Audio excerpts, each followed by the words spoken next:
Welcome to the Catholic Life Coach Podcast. My name is Carla Fitz. I'm a certified life coach, wife, and mom of two beautiful little girls. My hope for this podcast is to offer support and empower other Catholic women to live their most authentic life. To share life coaching tools from a Catholic perspective in order to help you live a more fulfilling life filled with peace, joy, and abundance. Let's get started. Hello and welcome to this episode. I am excited and blessed to be here with you guys. It is a sunny day and loving it. It has been beautiful outside. And I don't know if you guys go through these phases in your life, but I have been through a phase of feeling like I live in Hawaii.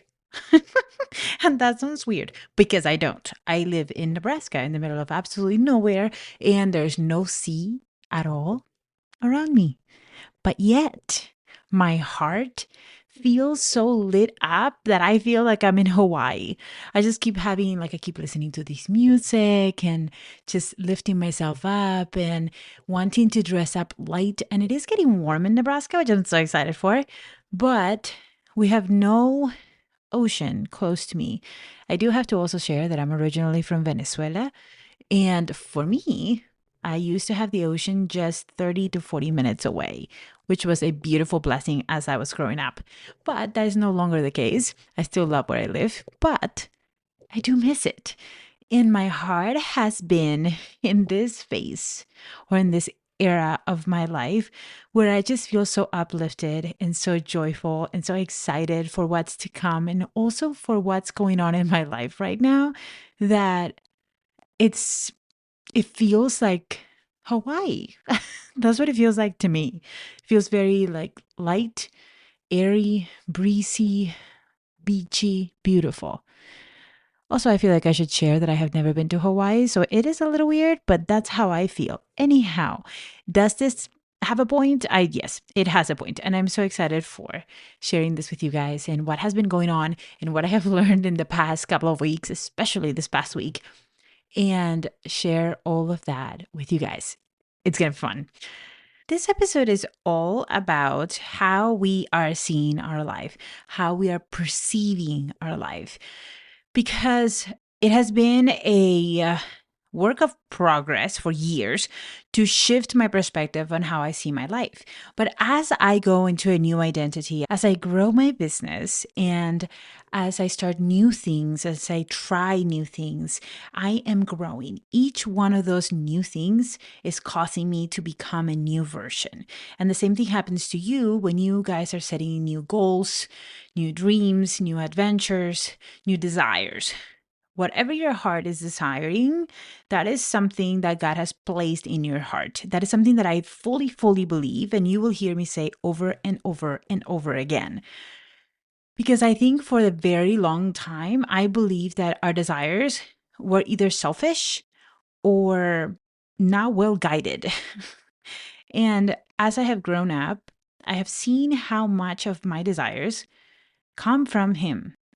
And they're not all meant to be fulfilled, but they are all meant to be followed. And this is what I mean. Perhaps some of those dreams, some of those desires will not work out, but there is always something or a purpose that God is putting in our hearts that we need to reach. Like, for example, one of my desires just a few years ago was to become a realtor. But I should tell you that before I wanted to become a realtor, my true desire was to work from home and to do something on my own and to have a little more freedom of time. And when I stepped into real estate, what I found out was something about me. It was a step in the right direction. Does that make sense? Like, it was not the final destination, it was just a step in the right direction. And that is how our desires sometimes work. It is a step, taking steps in the right direction. So for me was a step in the right direction because it was in real estate that I was led to my life coach, my first life coach, and how I was introduced into life coaching. It all had to happen in order for me to get there, right? But if we view our desires as selfish or as not good, We don't follow any of them. And the thing is, like, all good things come from those desires. I had a desire to have a family someday. And that's why I married my husband, because I felt so called to be his wife and to be the mother of his children. That is a desire. That is a good, holy desire.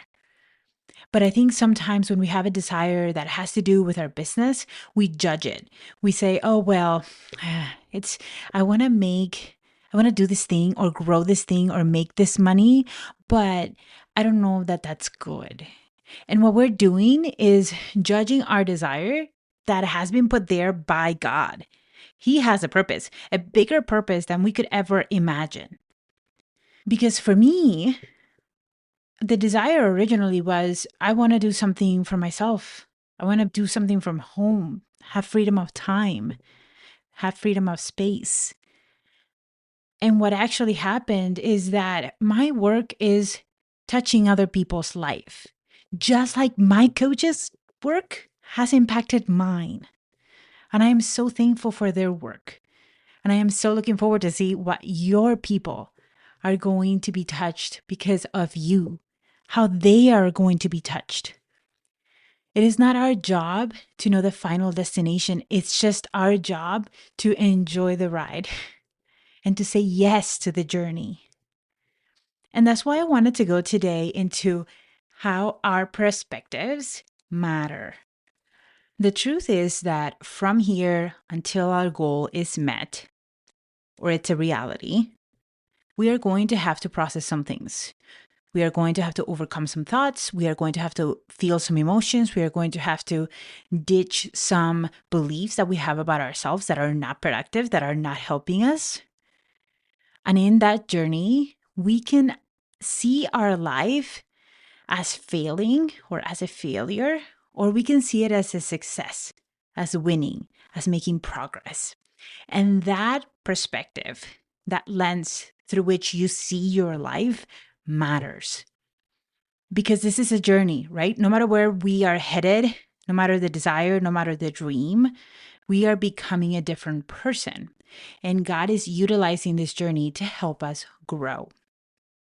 But we can either grow through suffering and seeing ourselves and our life as a failure, or seeing our life as it's not working, or I don't have this, or this isn't happening fast enough, or I'm not good enough, or I don't know if this is the right thing. Or we can see our life from the lens of I'm being guided. Things are happening the exact same way they are supposed to happen. I am in the right place. I am cared for. And we can either focus on the negative, on what's not working, or we can choose very on purpose to focus on the gratitude, on the blessings. What's working? How is God showing up for me today? It's very easy to get sidetracked and be focused on what's not working because it's natural for us. Our brains are wired to solve problems. And because we are wired to solve problems, we look for the problem to solve, of course. But it doesn't have to be that way. Because when we are in this side where we are experiencing life through the lens of not working, suffering, struggle, it's hard, we create that result. Whatever we are believing about ourselves, we create in our lives. We see more evidence of that. So if you believe that things are not working, you will only pay attention to the things that are not working. And there will be things that are working, but you will be so focused on the things that are not working that you create the result that your goal doesn't work. Same with like, if you are having the thought of, I am not good enough, you are going to create evidence to convince and to prove your brain correctly that you are not good enough. Whether that is, I don't have this title, or I don't have this certification, or I'm not pretty enough, or I haven't had that opportunity or this opportunity. Our brains are going to always search for proof. And if we want a different result, we need to give it different proof.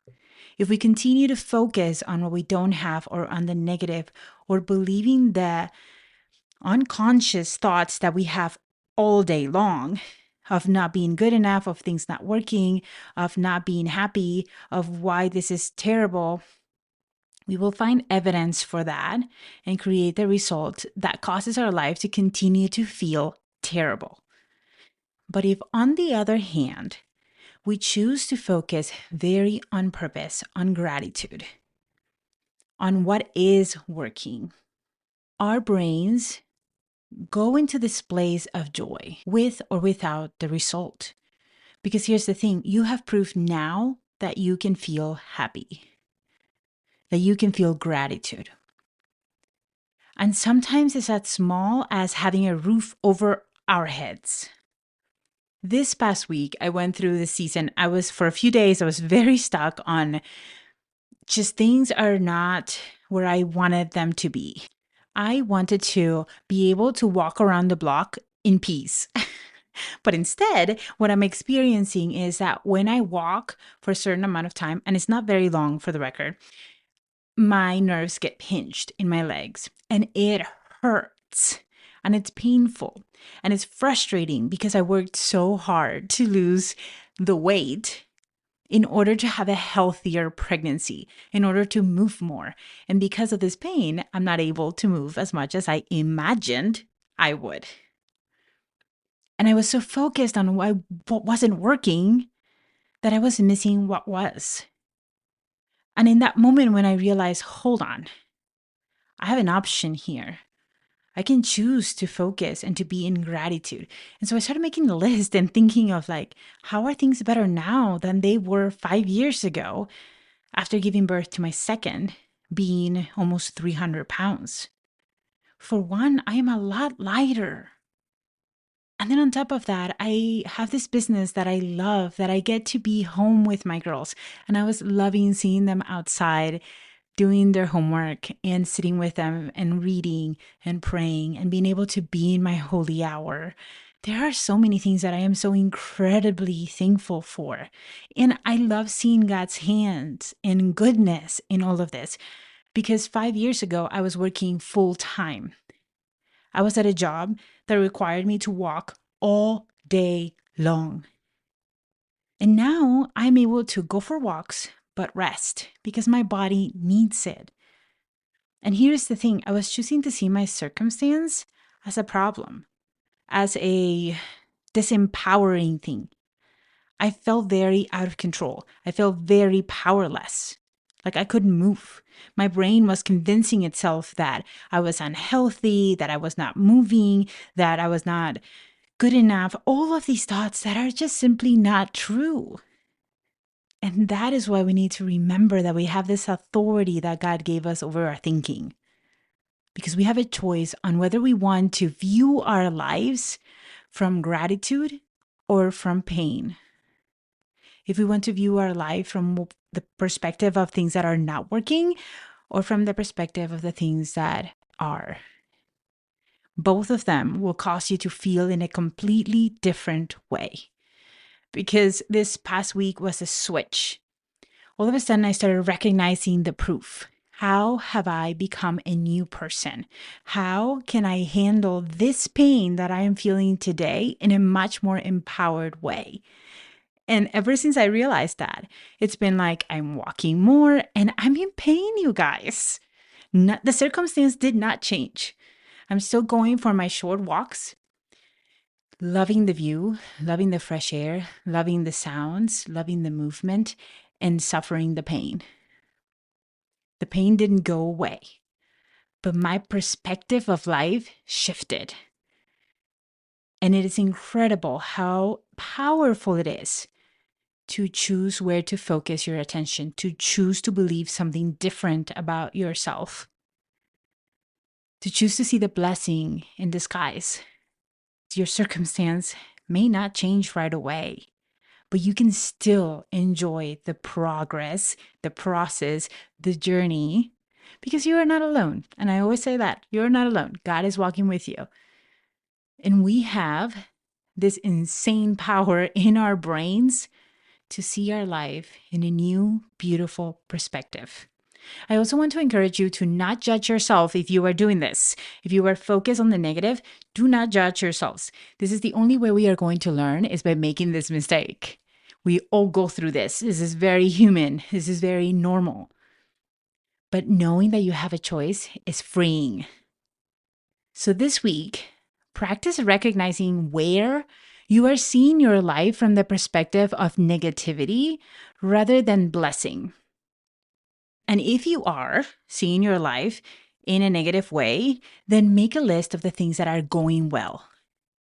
Make a list of things that are proof that things are going just right, that you're taken care of, that you are loved, that you are not alone, that you are enough.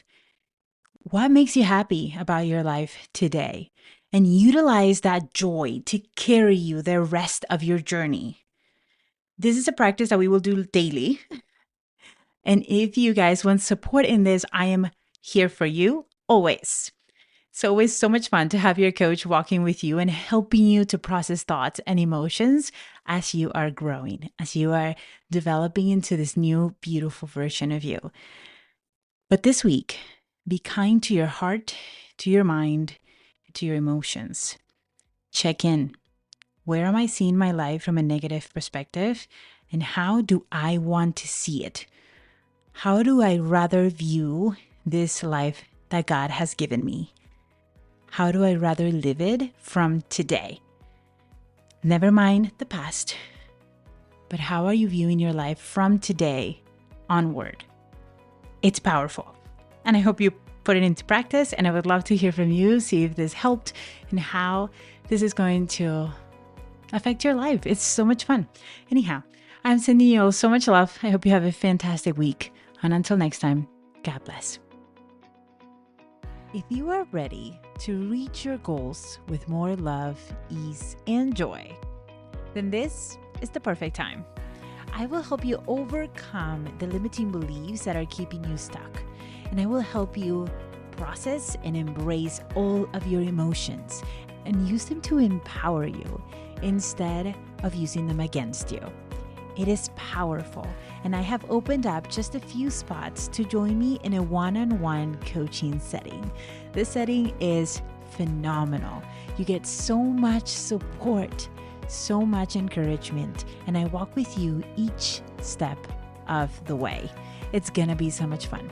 If you are interested to find out more, all you need to do is click the link in the description and sign up for a free consultation. All right, I will see you next week. God bless.